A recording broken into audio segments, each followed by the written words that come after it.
ಸರ್ಕಾರದ ಖಡಕ್ ವಾರ್ನಿಂಗ್ಗೂ ಜಗ್ಗದ ಮೈಕ್ರೋ ಫೈನಾನ್ಸ್ ಕಂಪನಿಗಳು. ರಾಜ್ಯದಲ್ಲಿ ಮುಂದುವರಿದ ಲೇವಾದೇವಿದಾರರ ಕಿರುಕುಳ. ಫೈನಾನ್ಸ್ನವರ ಕಾಟಕ್ಕೆ ನಸುಕಿನ ಜಾವವೇ ಮನೆ ಬಿಡುವ ಸ್ಥಿತಿ. ಸಾಲ ಪಡೆದವರು ಸತ್ತರೂ ಕುಟುಂಬದವರಿಗೆ ಟಾರ್ಚರ್. ಲೋನ್ ಕೊಡದೆ ಇಎಂಐ ಕಟ್ಟಿಸಿಕೊಂಡ ಫೈನಾನ್ಸ್ ಕಂಪನಿ. ಸರ್ಕಾರದ ಹೊಸ ಸುಗ್ರೀವಾಜ್ಞೆಯಲ್ಲಿ ಏನಿದೆ? 12 ವರ್ಷದ ಬಳಿಕ ಮೊದಲ ಮಗು ಜನನ. ಆದರೆ ಮಗು ಮುದ್ದಾಡಬೇಕಿದ್ದ ತಾಯಿ ವಿಧಿವಶ. ಎಲ್ಲವನ್ನ ನೋಡ್ತಾ ಹೋಗೋಣ ಕರ್ನಾಟಕ ಟಾಪ್ 20ಯಲ್ಲಿ. ಸರ್ಕಾರದ ಎಚ್ಚರಿಕೆಗೂ ಮೈಕ್ರೋ ಫೈನಾನ್ಸ್ ಸಿಬ್ಬಂದಿ ಕೇರ್ ಮಾಡ್ತಿಲ್ಲ. ಕಿರುಕುಳ ಕೊಡುವ ತಮ್ಮ ಚಾಳಿ ಮುಂದುವರೆಸಿದ್ದಾರೆ. ಅರಕಲಗೂಡು ತಾಲೂಕಿನ ಕಾಳೇನಹಳ್ಳಿ ಗ್ರಾಮದ ಮೈಕ್ರೋ ಫೈನಾನ್ಸ್ ಸಿಬ್ಬಂದಿ ಹಾಗೂ ಸಾಲ ಪಡೆದವರ ನಡುವೆ ವಾಗ್ವಾದ ನಡೆದಿದೆ. ಮೈಕ್ರೋ ಫೈನಾನ್ಸ್ನಲ್ಲಿ 50,000 ಸಾಲ ಪಡೆದಿದ್ದ ರವಿ ಪ್ರಭಾ ದಂಪತಿಗೆ ಹಣ ಮರುಪಾವತಿಗೆ ಸಿಬ್ಬಂದಿ ವಾರ್ನ್ ಮಾಡಿದ್ದಾನೆ. ಹಣ ಕಟ್ಟುವವರೆಗೆ ಹೋಗಲ್ಲ ಅಂತ ಮನೆಯಲ್ಲೇ ಕೂತಿದ್ದ ಪ್ರಸಂಗ ನಡೆದಿದೆ. ಇತ್ತ ತುಮಕೂರಿನಲ್ಲಿ ಮೈಕ್ರೋ ಫೈನಾನ್ಸ್ ಹಿಂಸೆಯ ಇನ್ನೊಂದು ಕರಾಳ ಮುಖ ಬಯಲಾಗಿದೆ. ಸಾಲಗಾರ ಸತ್ರು ಕುಟುಂಬಸ್ಥರಿಗೆ ಕಿರುಕುಳ ಮಾತ್ರ ನಿಲ್ತಾ ಇಲ್ಲ. ಮನೆ ನಿರ್ಮಾಣಕ್ಕೆ ಸಮೀವುಲ ಎಂಬಾತ ವರ್ಷಕ್ಕೆ 24.55% ಬಡ್ಡಿ ದರದಲ್ಲಿ 4.66 ಲಕ್ಷ ಸಾಲ ಮಾಡಿದ್ರು. 7.20 ಲಕ್ಷ ಬಡ್ಡಿ ಕಟ್ಟಿದ್ರು. ಅಸಲು ತೀರ್ಲಿಲ್ಲ. ಸಾಲಕ್ಕೆ ಬಡ್ಡಿ ಚಕ್ರ ಬಡ್ಡಿ ಕಟ್ತಾನೆ ಸಮೀವುಲ ಪ್ರಾಣ ಬಿಟ್ರು. ಆದ್ರೆ ಕಿರುಕುಳ ಮಾತ್ರ ನಿಂತಿಲ್ಲ ಅಂತ ಪತ್ನಿ ಕಣ್ಣೀರಿಡ್ತಿದ್ದಾರೆ. ಅವ್ರ ಹೆಸರು ಮೇಲೆ ಲೋನ್ ತಗೊಂಡಿದ್ವಿ ಸರ್. 19ನೇ ಇಸ್ವಿಗೆ ಅವ್ರು ತೀರೋಗಿ 10 ತಿಂಗಳಾಯ್ತು. ಅದ ಏನಾದ್ರು ಮಾಡಿ ಸಡನ್ದಿದ್ದು ನಾನು ಆವಾಗ ಆ ಕಾಲದಲ್ಲಿ ಇನ್ಶೂರೆನ್ಸ್ ಇಲ್ಲ ಅಂತ ಹೇಳಿದ್ರು. ತಿರ್ಗಾ ಒಂದು ನೋಟಿಸ್ ಕಳಿಸಿದ್ದಾರೆ. ಲೇಟ್ ಕಟ್ಟಿದ್ದಕ್ಕೆ ಅದಕ್ಕೆ 1.5 ಲಕ್ಷ ಬಡ್ಡಿ 50,000 ಅಂತ ಸರ್ವಿಸ್ ಚಾರ್ಜ್ ಅಂತ ಹೇಳಿ ತಿರ್ಗಿ 2 ಲಕ್ಷ ಜಾಸ್ತಿ ಮಾಡಿದ್ದಾರೆ. ಅಷ್ಟೊಂದು ಕಟ್ಟಕ್ಕಾಗಲ್ಲ ಸರ್. 4,65,000 ಅವ್ರು 5 ಲಕ್ಷ ಅಂತ ಹೇಳಿದ್ದಾರೆ.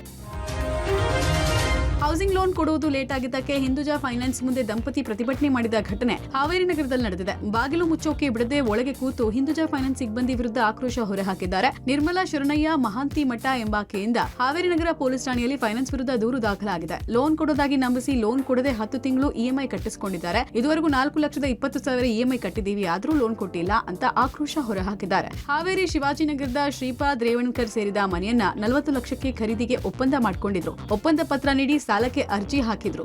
ದಾಖಲೆ ಪರಿಶೀಲನೆ ಮಾಡಿ 37,43,000 ಹೌಸಿಂಗ್ ಲೋನ್ ಮಂಜೂರು ಮಾಡಿ ಚೆಕ್ ಕೂಡ ಫೈನಾನ್ಸ್ ನೀಡಿತ್ತು. ಸಮಯಕ್ಕೆ ಸರಿಯಾಗಿ ಬ್ಯಾಂಕ್ಗೆ ಹೋಗಿ ಹಣ ಪಡೆದೇ ಇದ್ದಿದ್ದರಿಂದ ಅವಧಿ ಮುಗಿದ ನಂತರ ಬ್ಯಾಂಕ್ಗೆ ಹೋಗಿ ಹಣ ಪಡೆಯೋಕೆ ಹೋದಾಗ ಫೈನಾನ್ಸ್ ಸಿಬ್ಬಂದಿ ಹೊಸ ಚೆಕ್ ಕೊಡೋದಕ್ಕೆ ಲೇಟ್ ಮಾಡಿದ್ದಕ್ಕೆ ಫೈನಾನ್ಸ್ ಆಫೀಸ್ ಮುಂದೆ ಪ್ರತಿಭಟನೆ ಮಾಡಿದ್ದಾರೆ.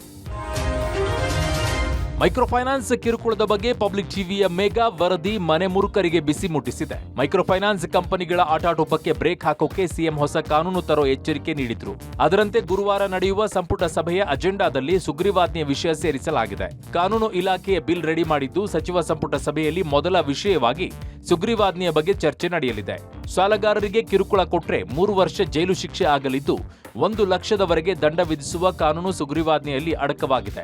ಫೈನಾನ್ಸ್ ಕಂಪನಿ ಕಡ್ಡಾಯವಾಗಿ ನೋಂದಣಿ ಆಗಿರಬೇಕು. ಸಾಲ ನೀಡುವ ಕುರಿತು ಸರ್ಕಾರಕ್ಕೆ ಮಾಹಿತಿ ನೀಡಬೇಕು. ಫೈನಾನ್ಸ್ ಕಂಪನಿಗಳು ಮಾಹಿತಿ ಬಳಿಕ ಸರ್ಕಾರ ಮುಚ್ಚಳಿಕೆ ಬರೆಸಿಕೊಳ್ಳಲಿದೆ. ಬಳಿಕ 2 ವರ್ಷಗಳ ಕಾಲ ಕಾರ್ಯನಿರ್ವಹಿಸಲು ಮಾತ್ರ ಅನುಮತಿ ನೀಡಲಿದೆ. ನಂತರ ನವೀಕರಣ ಮುಗಿದ 60 ದಿನಗಳಲ್ಲಿ ಮರು ನವೀಕರಣ ಮಾಡಿಕೊಳ್ಳಬಹುದು. ಆರ್ಬಿಐ ನಿಯಮಗಳನ್ನ ಕಡ್ಡಾಯವಾಗಿ ಪಾಲಿಸಬೇಕು. ಅಲ್ಲದೆ ಒಬ್ಬ ಸಾಲಗಾರ 2 ಸಂಸ್ಥೆಗಳಿಂದ ಮಾತ್ರ ಸಾಲ ಪಡೆಯಬಹುದು. ಒಬ್ಬ ಸಾಲಗಾರನಿಗೆ 2 ಲಕ್ಷದವರೆಗೆ ಮಾತ್ರ ಸಾಲ ನೀಡಬೇಕು. ಹೀಗೆ ಹಲವು ರೂಲ್ಸ್ಗಳು ಸುಗ್ರೀವಾಜ್ಞೆಯಲ್ಲಿದೆ. ರಾಜ್ಯದಲ್ಲಿ ಫೈನಾನ್ಸ್ ಕಂಪನಿಗಳ ಹಾವಳಿ ಇನ್ನೂ ನಿಂತಿಲ್ಲ. ಸರ್ಕಾರದ ಎಚ್ಚರಿಕೆಗೂ ಜಗ್ಗದ ಫೈನಾನ್ಸ್ ಕಂಪನಿಗಳು ಬಡವರ ರಕ್ತ ಹೀರ್ತಾ ಇದೆ. ಟಿವಿ ನಿರಂತರ ವರದಿಯಿಂದ ಎಚ್ಚೆತ್ತ ಪೊಲೀಸ್ ಇಲಾಖೆ ಮೈಕ್ರೋ ಫೈನಾನ್ಸ್ಗಳಿಗೆ ಮೂಗುದಾರ ಹಾಕೋದಕ್ಕೆ ಮುಂದಾಗಿದೆ. ಡಿಜಿ ಬೆಂಗಳೂರು ಕಮಿಷನರ್ ಹಿರಿಯ ಅಧಿಕಾರಿಗಳು ಸಭೆ ನಡೆಸಿ ಮೈಕ್ರೋ ಫೈನಾನ್ಸ್ ಟಾರ್ಚರ್ ವಿರುದ್ಧ ಕಠಿಣ ಕ್ರಮಕ್ಕೆ ತೀರ್ಮಾನಿಸಿದ್ದಾರೆ. ಅಲ್ಲದೆ ಹೊಸ ಗೈಡ್ಲೈನ್ ಜಾರಿ ಮಾಡಿದ್ದಾರೆ. ಸಾಲ ಪಡೆದವರ ಮನೆಯ ಮೇಲೆ ಬರೆಯುವಂತಿಲ್ಲ. ಬರೆದರೆ ಫೈನಾನ್ಸ್ ವಿರುದ್ಧ ಕ್ರಮ ಕೈಗೊಳ್ಳಲಾಗುತ್ತೆ. ಆರ್ಬಿಐ ಮಾರ್ಗಸೂಚಿ ಉಲ್ಲಂಘಿಸಿ ಸಾಲ ಕೊಟ್ಟಿದ್ರೆ ಪಟ್ಟಿ ಮಾಡಿ ಕ್ರಮ ಸೇರಿದಂತೆ ಹಲವು ಅಂಶಗಳನ್ನು ಸೇರಿಸಿದ ಗೈಡ್ಲೈನ್ಸ್ ಜಾರಿ ಮಾಡಲಾಗಿದೆ. ಬೆಂಗಳೂರು ನಗರದಲ್ಲಿ ಯಾವುದೇ ರೀತಿಯ ಪ್ರಕರಣಗಳು ದಾಖಲಾಗಿಲ್ಲ. ರಾಜ್ಯದ ಬೇರೆ ಭಾಗಗಳಲ್ಲಿ ದಾಖಲಾಗಿರೋದ್ರಿಂದ ನಾವು ಕೂಡ ಇಲ್ಲಿ ನಮ್ಮ ಎಲ್ಲ ಅಧಿಕಾರಿಗಳಿಗೆ ಇದ್ರ ಬಗ್ಗೆ ಎಚ್ಚರ ವಹಿಸಲಿಕ್ಕೆ ಮತ್ತು ಆ ರೀತಿಯ ಏನಾದರೂ ಒಂದು ಘಟನೆ ಅಥವಾ ಪ್ರಕರಣ ಗಮನಕ್ಕೆ ಬಂದರೆ ಅಥವಾ ಯಾರಾದರೂ ಈ ರೀತಿ ದೂರನ್ನ ಕೊಟ್ಟರೆ ಅಥವಾ ಪೊಲೀಸ್ ಠಾಣೆಯನ್ನ ಅಥವಾ 112 ಸಂಪರ್ಕಿಸಿದ್ರೆ ಅವರಿಗೆ ಸೂಕ್ತ ಸ್ಪಂದನೆಯನ್ನ ಮಾಡಲಿಕ್ಕೆ ಈಗ ನಾವು ಈಗಾಗಲೇ ನಮ್ಮ ಅಧಿಕಾರಿಗಳಿಗೆ ಸೂಚನೆಗಳನ್ನು ಕೊಟ್ಟಿದ್ದೇವೆ. ಬೆಳಗಾವಿ ಬಳ್ಳಾರಿಯಲ್ಲಿ ಬಾಣಂತಿಯರ ಸಾವಿನ ಪ್ರಕರಣಗಳು ಮಾಸೋ ಮುಂಚೆನೇ ಬೆಳಗಾವಿಯಲ್ಲಿ ಮತ್ತೋರ್ವ ಬಾಣಂತಿಯ ಸಾವಾಗಿದೆ. ಬೆಳಗಾವಿಯ ಬಿಮ್ಸ್ ಆಸ್ಪತ್ರೆಯಲ್ಲಿ ಬೆಳಗಾವಿ ತಾಲೂಕಿನ ನೀಲಜಿ ಗ್ರಾಮದ ಅಂಜಲಿ ಪಾಟೀಲ್ ಮೃತಪಟ್ಟಿದ್ದಾರೆ. ಹೆರಿಗೆ ಬಳಿಕ ಲೋ ಬಿಪಿಯಾಗಿ ಬಾಣಂತಿ ಅಂಜಲಿ ಮೃತಪಟ್ಟಿದ್ದಾಳೆ. ಮದುವೆಯಾಗಿ 12 ವರ್ಷದ ಬಳಿಕ ಅಂಜಲಿ ಮೊದಲ ಹೆಣ್ಣು ಮಗುವಿಗೆ ಜನ್ಮ ನೀಡಿದ್ಲು. ನಿನ್ನೆ ಮಧ್ಯಾಹ್ನ ಬಿಮ್ಸ್ ಆಸ್ಪತ್ರೆಗೆ ದಾಖಲಾಗಿದ್ದು ಮಧ್ಯರಾತ್ರಿ ಹೆರಿಗೆಯಾಗಿತ್ತು. ಬೆಳಗಿನ ಜಾವ ಮೃತಪಟ್ಟಿದ್ದಾಳೆ. ಬಾಣಂತಿ ಕಳೆದುಕೊಂಡ ಕುಟುಂಬಸ್ಥರ ಆಕ್ರಂದನ ಮುಗಿಲು ಮುಟ್ಟಿದೆ. ವೈದ್ಯರ ನಿರ್ಲಕ್ಷ್ಯದಿಂದ ಬಾಣಂತಿ ಸಾವಾಗಿದೆ ಅಂತ ಆರೋಪಿಸಿದ್ದಾರೆ. 12 ಕಂಡೀಷನ್ ಕ್ರಿಟಿಕಲ್ ಇದೆ ಅಂತ ಹೇಳ್ತಾರೆ. ಅವ್ರ ಗಂಡ ಬೇರೆ ದವಾಖಾನೆಗೆ ನಾವು ಹೋಗ್ತೀನಿ ತೊಗೊಂಡೋಗ್ತೀವಿ ಅಂದರೆ ಒಯ್ಯಾಕೆ ಕೊಡಲಿಲ್ಲ. ನಾವು ಇಲ್ಲಿ ನೋಡ್ಕೋದಿ ಅಂತ ಹೇಳಿದಾರೆ ರೀ. 4 ಗಂಟೆಗೆ ಅವ್ರು ಡೇಟ್ ಆಗಿದೆ ಅಂತ ಹೇಳಿದಾರೆ 4 ರೀ.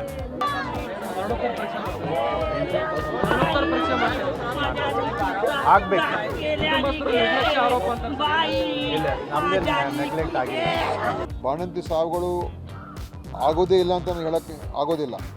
ನಮ್ಮ ವ್ಯವಸ್ಥೆಯ ಅಡಿಯಲ್ಲಿ ಲೋಪದೋಷಗಳನ್ನು ಸರಿಪಡಿಸ್ತಕ್ಕಂಥದ್ದನ್ನು ನಾವು ಈಗಾಗಲೇ ಸಾಕಷ್ಟು ಕ್ರಮಗಳು ತಗೊಳ್ತಾ ಇದ್ದೀವಿ. ಖಂಡಿತ ಇದನ್ನು ಮುಂದಿನ ದಿವಸಗಳಲ್ಲಿ ಇನ್ನೂ ಇಳಿಕೆ ಆಗೋದರಲ್ಲಿ ನಮ್ಮ ಇಡೀ ಇಲಾಖೆ ಆ ಒಂದು ಉದ್ದೇಶ ಇಟ್ಕೊಂಡು ಕೆಲಸ ಮಾಡ್ತಾ ಇದೆ. ಮೂಡಾ ಕೇಸ್ನಲ್ಲಿ ಸಿಎಂ ಸಿದ್ದರಾಮಯ್ಯಗೆ ಸಿಬಿಐ ಟೆನ್ಷನ್ ಶುರುವಾಗಿದೆ. ಪ್ರಕರಣವನ್ನು ಸಿಬಿಐಗೆ ವಹಿಸಿಕೊಡೋ ಬಗ್ಗೆ ಹೈಕೋರ್ಟ್ ಆದೇಶ ಕಾಯ್ದಿರಿಸಿದ್ದು ಈಗ ಎಲ್ಲರ ಚಿತ್ತ ಹೈಕೋರ್ಟ್ನ ಆದೇಶ ನೆಟ್ಟಿದೆ. ಹೈಕೋರ್ಟ್ ತೀರ್ಪಿನ ಮೇಲೆ ಸಿಎಂ ಸಿದ್ದರಾಮಯ್ಯ ಭವಿಷ್ಯ ನಿಂತಿದೆ. ಮೂಡಾ ಕೇಸ್ ತನಿಖೆಗೆ ಕೋರ್ಟ್ ಆದೇಶ ಮಾಡಿದಾಗ ಕಾಂಗ್ರೆಸ್ ಹೈಕಮಾಂಡ್ ಸಿದ್ದರಾಮಯ್ಯ ಬೆನ್ನಿಗೆ ನಿಂತಿತ್ತು. ಆದರೆ ಸಿಬಿಐಗೆ ತನಿಖೆ ಕೊಟ್ಟರೆ ಸಿದ್ದರಾಮಯ್ಯ ಪರ ನಿಲ್ಲುತ್ತಾ ಅನ್ನೋದು ಸದ್ಯದ ಕುತೂಹಲ. ಈ ನಡುವೆ ಸಿಎಂ ಕಾನೂನು ಹೋರಾಟ ಬಲಗೊಳಿಸೋಕೆ ಮತ್ತಷ್ಟು ಸಿದ್ಧತೆ ಮಾಡಿಕೊಳ್ಳೋಕೆ ಮುಂದಾಗಿದ್ದಾರೆ. ದೆಹಲಿಯಿಂದ ಕಾನೂನು ತಜ್ಞರನ್ನ ಕರೆಸಿಕೊಂಡು ಕಾನೂನು ಹೋರಾಟಕ್ಕೆ ತಯಾರಿ ಮಾಡ್ತಿದ್ದಾರೆ. ಇತ್ತ ಸಿಎಂ ಪತ್ನಿಗೆ ಬಿಗ್ ರಿಲೀಫ್ ಸಿಕ್ಕಿದೆ. ಮೂಡಾ ಹಗರಣದ ಇಡಿ ತನಿಖೆಯ ತಲೆಬಿಸಿಯಿಂದ ತಾತ್ಕಾಲಿಕವಾಗಿ ಪಾರಾಗಿದ್ದಾರೆ. ಫೆಬ್ರವರಿ 10ರವರೆಗೂ ಇಡಿ ವಿಚಾರಣೆಯಿಂದ ರಿಲೀಫ್ ಸಿಕ್ಕಿದೆ. ನಗರಾಭಿವೃದ್ಧಿ ಸಚಿವ ಭರತಿ ಸುರೇಶ್ ಮಾತನಾಡಿ, ನಂದಾಗಲಿ ಮುಖ್ಯಮಂತ್ರಿಯ ಪತ್ನಿಯವರ ದಾಖಲೆ ಪಾತ್ರ ಇಲ್ಲ. ನ್ಯಾಯಾಲಯದ ಆದೇಶವನ್ನು ನಾವು ಪಾಲಿಸ್ತೀವಿ ಅಂತ ಹೇಳಿದರು. ಏನು ಬ್ರೀದಿಂಗ್ ಪೀರಿಯಡು ಇಲ್ಲ. I am very clear. I will make you very clear. ಇದರಲ್ಲಿ ಯಾವುದೇ ನಂದಾಗಲಿ ಮುಖ್ಯಮಂತ್ರಿಗಳ ಪತ್ನಿಯವ್ರದ್ದಾಗಲಿ ಯಾವುದೇ ಪಾತ್ರ ಇಲ್ಲ. ನೋಟಿಸ್ ಕೊಟ್ಟಿದ್ರು, ಅದು ಸ್ಟೇ ಆಗಿದೆ, ಕೋರ್ಟ್ನಲ್ಲಿ ಸ್ಟೇ ಆಗಿದೆ. ಜಡ್ಜು ಹೇಳಿದ್ದಾರೆ, ಯಾಕೆ ನೀವು ಇಷ್ಟೊಂದು ತನಿಖೆ ನಡೀತಾ ಇದೆ, CBI ಕೊಡಬೇಕಾ ಬೇಡುವ ಅನ್ನೋದ್ರ ಬಗ್ಗೆ ಚರ್ಚೆ ನಡೀತಾ ಇದೆ. ಅದು ಆರ್ಗ್ಯುಮೆಂಟ್ ಸ್ಟೇಜ್ನಲ್ಲಿದೆ. ಈಗ ರಿಸರ್ವ್ ಆಗಿದೆ ಆರ್ಡರ್ಸ್ಗೆ. ಈ ಹಂತದಲ್ಲಿ ನೀವು ಆ ಥರ ಮಾಡೋದು ಸರಿ ಇಲ್ಲ ಅಂತ ಹೇಳಿ ಸ್ಟೇ ಕೊಟ್ಟಿದ್ದಾರೆ. ಸಂಡೂರು ಬೈ ಎಲೆಕ್ಷನ್ ಸೋಲಿನ ಬಗ್ಗೆ ರಾಜ್ಯ ಉಸ್ತುವಾರಿ ರಾಧಾ ಮೋಹನ್ ದಾಸ್ ಆಡಿದ ಮಾತಿನಿಂದ ಅಸಮಾಧಾನಗೊಂಡಿರುವ ಮಾಜಿ ಸಚಿವ ರಾಮುಲು ಸಿಟ್ಟು ಇನ್ನೂ ತಣ್ಣಗಾಗಿಲ್ಲ. ಶ್ರೀರಾಮುಲು ಮನವೊಲಿಕೆಗೆ ಬಿಜೆಪಿ ನಾಯಕರು ಯತ್ನ ಮಾಡ್ತಾ ಇದ್ರು, ರಾಮುಲು ಕೈಗೆ ಸಿಗ್ತಾ ಇಲ್ಲ. ಇಂದು ವಿಪಕ್ಷ ನಾಯಕ ಅಶೋಕ್ ರಾಮುಲು ಮನವೊಲಿಕೆಗೆ ಮುಂದಾಗಿದ್ರು. ಆದರೆ ರಾಜ್ಯ ನಾಯಕರ ಕೈಗೆ ಸಿಗದಿರೋದ್ರಿಂದ ಹಿನ್ನಡೆಯಾಗಿದೆ. ಕಳೆದ ವಾರವಷ್ಟೇ ರಾಮುಲು ಜೊತೆ ಖುದ್ದು ಬಿಜೆಪಿ ಅಧ್ಯಕ್ಷ ನಡ್ಡಾ ದೂರವಾಣಿ ಮಾತುಕತೆ ನಡೆಸಿ ಅಸಮಾಧಾನ ಶಮನಕ್ಕೆ ಮುಂದಾಗಿದ್ರು. ದಿಲ್ಲಿಗೆ ಬರುವಂತೆ ಆಹ್ವಾನ ಕೂಡ ಕೊಟ್ಟಿದ್ರು. ಇದರ ಮಧ್ಯೆ ಅಮಿತ್ ಶಾ ಕೂಡ ಕರೆ ಮಾಡಿ ದಿಲ್ಲಿಗೆ ಬರುವಂತೆ ಆಹ್ವಾನ ಕೊಟ್ಟರು.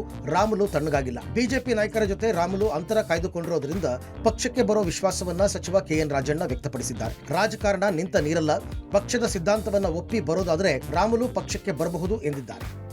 ರಾಜಕೀಯ ಅಂತಕ್ಕಂಥದ್ದು ನಿಂತ ನೀರಾಗೋದಿಲ್ಲ, ಅದು ಹರಿತಕ್ಕಂಥ ನೀರು. ರಾಮುಲು ನೋಡಿ, ನಮ್ಮ ಸಮುದಾಯದಲ್ಲಿ ಒಬ್ಬ ಪ್ರಭಾವಿ ನಾಯಕ ಇದ್ದಾರೆ. ಅವರು ಕಾಂಗ್ರೆಸ್ ಪಕ್ಷಕ್ಕೆ ಬರ್ತೇವೆ ಅಂತ ಹೇಳಿದ್ರೆ ಅವರು ಯಾರಿಗೂ ಒತ್ತಾಯ ನಾವು ಯಾರು ಮಾಡಕ್ಕೆ ಹೋಗಲ್ಲ. ಅವರು ಸ್ವಯಂ ಇಚ್ಛೆಯಿಂದ ಪಕ್ಷದ ಸಂಘಟನೆಗೆ ಕಾಂಗ್ರೆಸ್ ಪಕ್ಷದ ಸಿದ್ಧಾಂತವನ್ನು ಒಪ್ಪಿ ಕಾಂಗ್ರೆಸ್ ಪಕ್ಷಕ್ಕೆ ಬರೋದಾದ್ರೂ ನಾವೆಲ್ಲ ಸ್ವಾಗತ ಮಾಡ್ತೀವಿ.